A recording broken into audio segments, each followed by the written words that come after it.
Sa kabila naman ho ng reproductive health law, mahigit 6 na milyong babae sa bansa ang hindi pa rin natutustusan ang pangangailangan sa reproductive health. Base po yan sa datos ng DOH noong 2013. Kulang na kulang nga raw ang ilan sa impormasyon tungkol sa contraceptives, gaya na lamang ng mga taga Talim Island sa Rizal. Balitang hatid ni Pia Arcangel.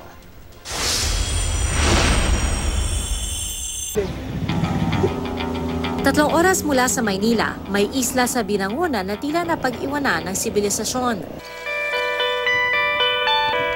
Payak ang pamumuhay, wala masyadong sasakyan, makikipot din ang daan.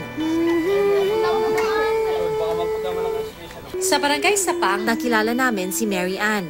6 na buwang buntis, pero ang ulam ng aming datnan, tubig na may asin.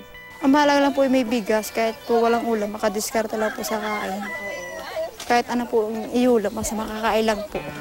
Sa hirap ng buhay nilang mag-ina, batid niya hindi pa siya handang magbuntis. Pero tila napag-iwanan pagdating sa impormasyon tungkol sa mga contraceptive. Hindi ko po alam yung kondom. Akala ko po yung kondom, bastos po yun. 1 taon matapos maisabatas ang RH law, marami pa rin gaya ni Mary Jane ang di nakakaintindi nito. Taong 2012 nang pinirmahan ni Pangulong Noynoy Aquino ang reproductive health law. Pero tinutulan ito ng ilang grupo tulad ng simbahan, akademya at ng ilang politiko. Pero in 2014, idineklara itong konstitusyonal ng Korte Suprema at Enero nitong taon, ipinatupad na ito ng Department of Health. Libreng makakakuha ng condom, pills at injectables ang mga babaeng di pa handang mabuntis. Noong 2013, may 200,000 Pilipino ang gumagamit ng makabagong contraceptives. Pero malayo ito sa mahigit 6 na milyong babaeng hindi pa rin natutustusan ang pangangailangan sa reproductive health.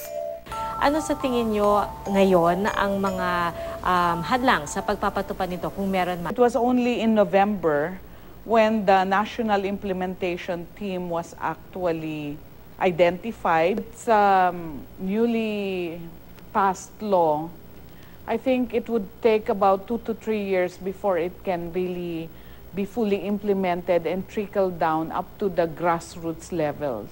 Sa kalapit na barangay, madalas daw magkaabusan ng mga contraceptive. Wala na rin kondom. Yan lang po yung parang pinakamadalas na dumadating. Pero yung pong ibang family planning kagaya po nito, wala. Bihira lang. Wala ring ospital kaya Rural Health Unit ang nagsisilbi sa isla na halos 30,000 ang populasyon.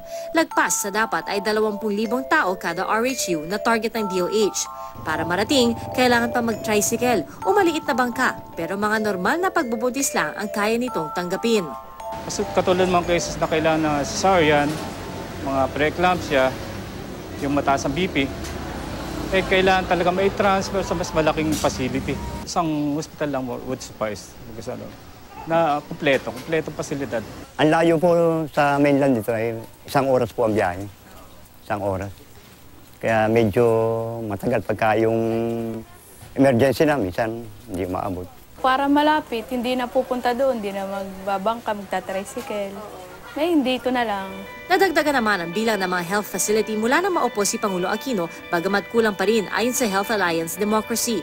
Kulang din ang 1 doktor kada mahigit 30,000 tao sa bansa, kumpara sa World Health Organization standard na 1 doktor sa bawat 600 tao. Dumami rin ang maternal mortality ratio o namamatay habang nagbubuntis o nanganganak. Mula sa 162 kada 100,000 live births noong 2006, naging 221 ito. It is not statistically significant.